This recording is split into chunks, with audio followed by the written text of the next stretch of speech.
சின்ன வெங்காயம் ஒரு 1/4 கிலோ பக்கம் வரும், ஒரு பெரிய வெங்காயம், 5 தக்காளி பழம், கொஞ்சோண்டு பூண்டு.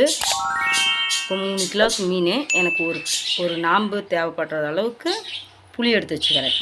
அப்புறம் கருவேப்பிலை இதெல்லாம் நம்ம உளிச்சிட்டு வெங்காயம், பெரிய வெங்காயம், பூண்டு, தக்காளி பழம், கருவேப்பிலை இதெல்லாம் எடுத்துட்டு மிளகா பொடி 3 ஸ்பூன் எடுத்து வச்சுக்கிறேன், மஞ்சத்தூள் 1/2 ஸ்பூனு, கொத்தமல்லி தூள் 4 ஸ்பூன் எடுத்து வச்சுக்கிறேன்.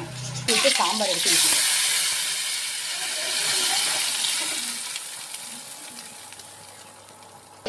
இதுக்கு தேவையான தண்ணி அளவும் ஒட்டுக்கா புளி தண்ணியிலே ஊற்றிக்கிறேன். கொதிக்க விடுங்க. தேவையான உப்பு போடுங்க. உப்பு பத்தலை, அதனால் நான் உப்பு போட்டுக்கிறேன். கொஞ்சம் சேர்த்து போட்டால் அந்த மீனுக்கும் சரியாக இருக்கும். கண்ணு பார்த்தீங்களா, வெள்ளை வெளியேறுன்னு தெரியுதா? இப்போ இதுக்கு அர்த்தம் என்னென்னா மீன் வெந்துருச்சுன்னு இருக்கும். இப்போ இந்த பக்கம் பார்த்தீங்களா, எண்ணெய்லாம் 2-3 கருப்புளியை